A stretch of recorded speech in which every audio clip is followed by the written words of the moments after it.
ایک آدمی نے نماز پڑھنا شروع کی۔ جب ایاک نعبد پر پہنچا تو دل میں خیال آیا کہ وہ حقیقی طور پر اللہ تعالیٰ کی عبادت کر رہا ہے۔ اسے آہستہ سے آواز آئی کہ تو جھوٹا ہے، تو مخلوق کی عبادت کر رہا ہے۔ اس نے توبہ کی اور علیحدہ ہو گیا، پھر نماز شروع کی۔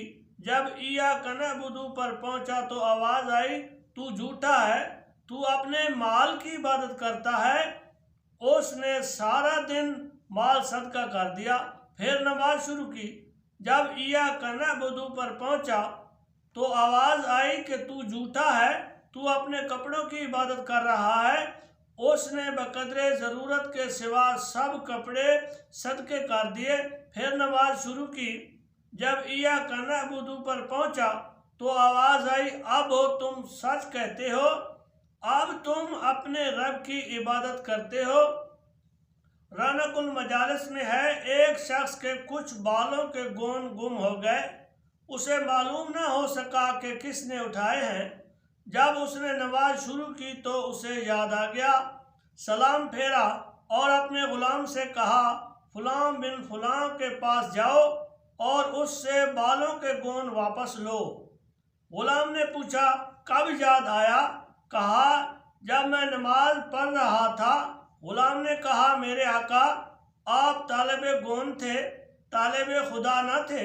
آقا نے اسے عقیدہ درست ہونے کے باعث آزاد کر دیا۔ انسان کو چاہیے کہ وہ دنیا ترک کرے اور اللہ تعالیٰ کی عبادت کرے، آگے کی بات کا فکر کرے اور آخرت ہی مطلوب رکھے۔ جیسا کہ اللہ تعالیٰ کا ارشاد ہے، جو آخرت کا فائدہ چاہتا ہے ہم اس کے پھل میں اضافہ کر دیتے ہیں، اور جو دنیا کا فائدہ چاہتا ہے ہم اس سے کچھ اسے دیتے ہیں اور آخرت میں اس کا کچھ حصہ نہیں۔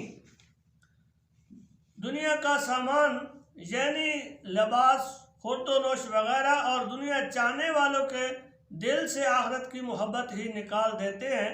یہی وجہ ہے کہ حضرت ابوبکر صدیق رضی اللہ تعالیٰ عنہ نے حضور اکرم نور مجسم صلی اللہ تعالیٰ علیہ وآلہ وسلم پر 40,000 دینار مخفی طور پر اور 40,000 دینار کھلم کھلا خرچ کر دیے، اور ان کے پاس باقی کچھ نہ بچا۔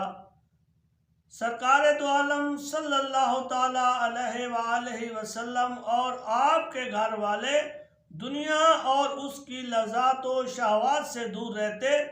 حضرت فاطمہ الزہرا رضی اللہ تعالیٰ عنہا کو جو جہیز ملا وہ رنگے ہوئے چمڑے کا ایک مشکیزہ اور تکیہ تھا جس میں کھجور کی چھال بھری ہوئی تھی۔